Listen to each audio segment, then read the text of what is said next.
In this video, we're going to talk about how dynamic dispatching works in Go. And in particular, we're going to contrast that with C++. Now recall for interfaces in Go, we use duck typing. If it quacks like a duck, it's a duck. And so we don't explicitly implement interfaces. In C++, we explicitly implement interfaces. Technically, C++ doesn't define anything as an interface. C++ has classes with pure virtual methods, and if you have a class that has only pure virtual methods, it's abstract and can be viewed as an interface. Interfaces are more explicit in Java and C#, but we're going to continue with this comparison. If we think about how we keep track of which function do I call when I'm calling, say, the speak method for a speaker. In C++, we have a virtual function table, which is created at compile time, and it's stored inside the object. So a dog object in C++ will have a collection of these function tables for each of its classes, right? So if it's a child class of mammal, which is a child class of animal, there will be a virtual function table for animal, a virtual function table for mammal, a virtual function table for dog, a virtual function table for speaker. Those are all stored with the object, all created at compile time. And then if we want to cast any of these types, we can simply switch to the correct function table and make the pointer point to that. And so then casting can simply go back and forth between these types. In Go, recall that a struct may in fact not have its author know that it's going to be implementing an interface, because this is done dynamically at runtime using this duck typing. So rather than storing things in the object, since we don't explicitly know for a particular struct if it will implement an interface at some point in the future, when we create an interface variable, we actually create two pointers, one to the interface table and one to the struct itself. This table of functions is computed lazily at runtime when you first assign, say for example, a dog to speaker. It will then create that table. Now, since that's a somewhat expensive operation, it gets cached. They compute a hash of dog and speaker. And so the next time you attempt to assign a dog to a speaker interface, it will use the already existing table. Since in Go we don't have inheritance, even if dog contains a mammal which contains an animal, if we have a variable s, which is a speaker, we can only cast it back to the original concrete class of dog. We can't cast it to any of the classes that are contained, like mammal or animal. All right, so that's sort of a high-level picture of the differences. Now let's go through and look at some code. We'll start with the C++ code. As I mentioned, C++ doesn't explicitly mention interfaces. We simply have a class with a pure virtual method that equals 0 means there's no implementation. All the child classes need to implement this. So speaker is an interface. Mover is similarly an interface. Animal implements both speaker and mover, which means it has to provide the method move and the method make sound. It also provides here a constructor and a destructor. Dog is a child class of animal, and so therefore will in fact implement speaker and mover, and it overrides that make sound method. So here the override keywords indicates that it's explicitly overriding it.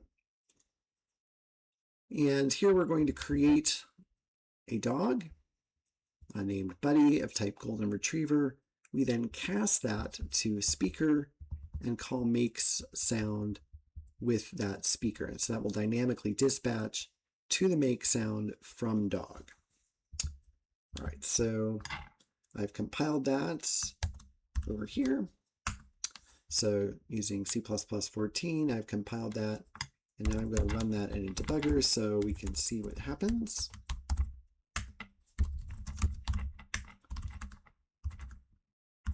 So as we step through, we've created my dog. So we'll see that it has the animal, it has the speaker, it has the mover. You'll see those vtables that are present for each of the interfaces, as I discussed. When we switch it to a MyPet, right, so there's the getter. And then you'll see here that we've narrowed the view, so we're now looking at this vtable for the speaker. You see this number here matches. And then when we go through, it does in fact call the method for dog. All right, so that's what's going on in C++. Now let's look at very similar in Go. So here we've created our interfaces, speaker and mover with the methods. Our base class is animal, and it's going to implement both of these interfaces implicitly, not explicitly, by providing methods with the appropriate names. So there's move, there's make sound. We don't have child classes, but we in fact do composition. So we can say dog contains animal and adds the string breed. And here we override the method make sound. So we're going to create dog. We now cast it by the interface variables to mover and speaker, and then call the appropriate methods.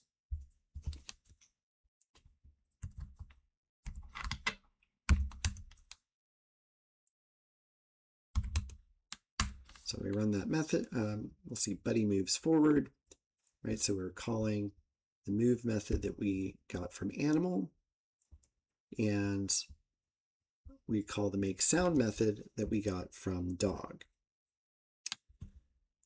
Okay, so now let's run this in the debugger so we can get a better view of what's going on.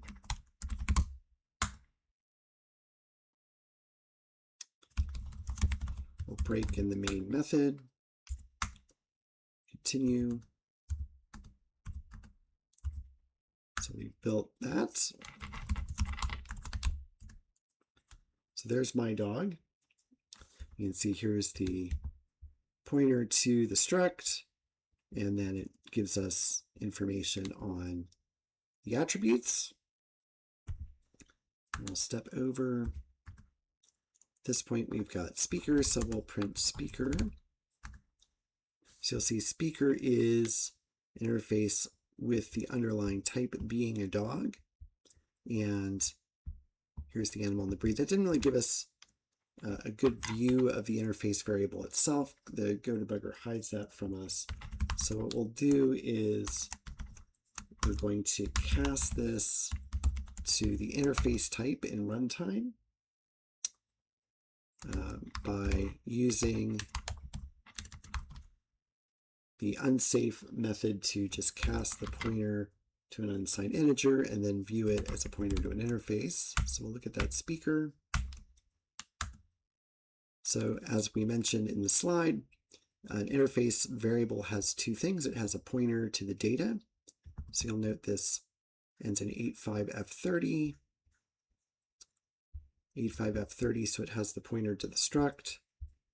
Then it also has the interface type, the type, so this is mapping speaker, dog. We have that hash so that we can look this up quickly. And we have a pointer to the function. So in order to make sure you understand what that is, I'm going to do list on that. So 1406, 998, 228, 18560. And you'll see that that's the make sound method. So the speaker has make sound as the function that it needed to implement the interface. And so as we continue, you'll see you get the same thing. We're using the method from animal for move and the method from dog for make sound.